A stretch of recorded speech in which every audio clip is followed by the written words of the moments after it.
Right ఇక bulletin లో breaking news చూస్తున్నాం. యాదాద్రి భువనగిరి జిల్లాలో అర్ధరాత్రి ఉద్రిక్తత చెలరేగింది. చౌటుప్పల్ మండలం దండ మల్కాపురం తూఫ్రాన్పేట గ్రామంలో కాంగ్రెస్ పార్టీ జెండా దిమ్మలనైతే తెలంగాణ జాగృతి పార్టీ కార్యకర్తలు ధ్వంసం చేసిన ఘటన కలకలం రేపింది. బీసీలకు 42% రిజర్వేషన్ ఇవ్వలేదని ఆరోపణలతో జాగృతి అధ్యక్షురాలు కవిత ఇచ్చిన పిలుపు మేరకే ఈ చర్య చేపట్టినట్లుగా సోషల్ మీడియాలో పోస్టులు వెలుగులోకి వచ్చాయి. విషయం బయటకు రావడంతో చౌటుప్పల్ మండలంలోని అన్ని గ్రామాల నుండి భారీగా కాంగ్రెస్ కార్యకర్తలు తరలివచ్చేలా పార్టీ నాయకులు పిలుపునివ్వడం ఉద్రిక్తతనైతే మరింత పెంచింది. ఘటన స్థలంలో పరిస్థితిని అదుపులోకి తీసుకునేందుకు అప్రమత్తమైనట్లు కూడా పోలీసులు తెలిపారు.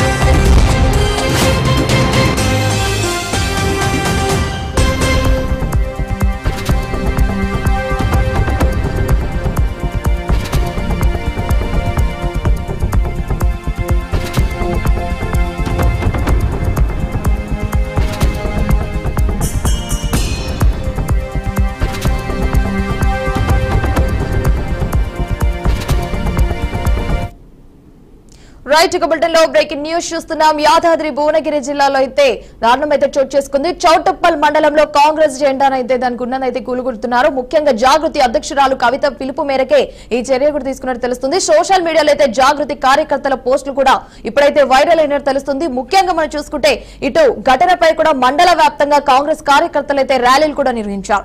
రైట్ ఇక ఇదే అంశానికి సంబంధించి మరిన్ని అప్డేట్స్ మా ప్రతినిధి శ్రీనివాస్ అందిస్తారు. శ్రీనివాస్ చెప్పండి, దీని మీద కంప్లీట్ అప్డేట్స్ ఏంటి? గుడ్ ఆఫ్టర్నూన్ వర్ష.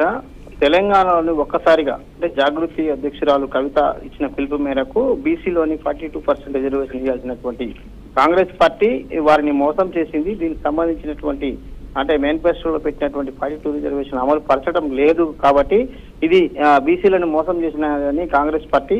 ఇలాంటి కాంగ్రెస్ పార్టీకి సంబంధించినటువంటి మోసపూరిత వాగ్దానాలతో అధికారం వచ్చి కాంగ్రెస్ పార్టీ దిమ్మాలు తెలంగాణలో ఉండటానికి లేదంటూ కూడా ఆ జాగృతి అధ్యక్షురాలు ఒక్కసారిగా సోషల్ మీడియాలో పెద్ద ఎత్తున ప్రకటనలు చేసింది. దీనికి సంబంధించి సోషల్ మీడియాలో వచ్చినటువంటి వైరల్ అవుతున్నటువంటి విషయాలను అదుపులోకి తీసుకున్నటువంటి ఆ జాగృతి కార్యకర్తలు ఒక్కసారిగా యాదాద్రి భువనగిరి జిల్లా చౌటుప్పల్ డివిజన్ పరిధిలోని రెచ్చిపోయినటువంటి పరిస్థితి.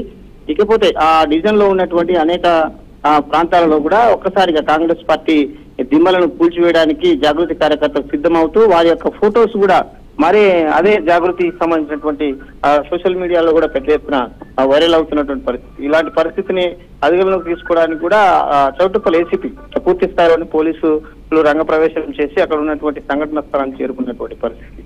వర్ష ఇది తెలంగాణలో జరుగుతున్నటువంటి రాజకీయ పరిణామాలు చోటు చేసుకున్న క్రమంలో జాగృతి అధ్యక్షురాలు చేసినటువంటి అనుచిత వ్యాఖ్యల వల్ల ఇలాంటి పరిణామాలకు చోటు చేసుకుంది. దీనికి సంబంధించి కాంగ్రెస్ కార్యకర్తలు కూడా పెద్ద ఎత్తున అంటే జాగృతి అధ్యక్షురాలుగా గతంలో చేసినటువంటి బీసీలకు న్యాయం ఏం చేసింది, ఇప్పుడు ఆమె చేస్తున్నటువంటి పరిస్థితులు ఎలా ఉన్నాయనే దాని మీద పెద్ద ఎత్తున కాంగ్రెస్ పార్టీ ఇటు జాగృతి కార్యకర్తల మధ్య పెద్ద ఎత్తున వాదివివాదాన్ని ఇలాంటి పరిస్థితిని పునరావృతం కాకుండా పోలీసులు అయితే కట్టుదిట్టమైన చర్యలు చేపట్టారు.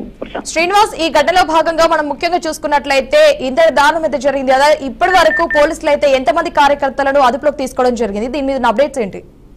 పూర్తి స్థాయిలో అక్కడ ఉన్నటువంటి ప్రాంతాల్లో చౌటుప్పల్ రెవెన్యూ డివిజన్ పరిధిలో జరుగుతున్నటువంటి విషయాలన్నింటినీ రాచకొండ కమిషనరేట్ పరిధిలో వస్తుంది. దీనికి సంబంధించి చూసినట్లయితే చౌటుప్పల్ ఏసీపీ ఆధ్వర్యంలో ప్రత్యేక బృందాలు కూడా ఏర్పడ్డాయి. ఏదైతే దిమ్మ కూల్చివేసినటువంటి వ్యక్తులను కూడా ఐడెంటిఫై చేయడం జరిగింది. వీళ్ళు జాగృతికి సంబంధించినటువంటి కార్యకర్తలుగా గుర్తిస్తూ వాళ్ళని బైండ్ అవుట్ చేయడానికి కూడా ప్రయత్నాలు జరుగుతున్నాయి. కాకపోతే వారు అర్ధరాత్రి సమయంలో తెల్లవారుజామున ఈ ఘటన చేసినట్టు కూడా విజువల్స్ లో మనం చూడొచ్చు. ఈ విజువల్స్ లో ఆధారంగా చేసుకొని అక్కడ ఉన్నటువంటి జాగృతి కార్యకర్తలు స్థానికంగా ఉన్నారా లేకపోతే యాదాద్రి భువనగిరి జిల్లా ప్రాంతానికి చెందిన వాళ్ళ అనేది కూడా ఐడెంటిఫై చేస్తూ వారిని పూర్తి స్థాయిలో అంటే మరి కాసేపట్లో కూడా ఏసీపీ చౌటుప్పల్ ఏసీపీ కూడా వారిని ప్రెస్ మీట్ పెట్టడానికి రంగం సిద్ధం చేసినట్టు కూడా తెలుస్తుంది. Varsha. Right Srinivas, thanks for the updates.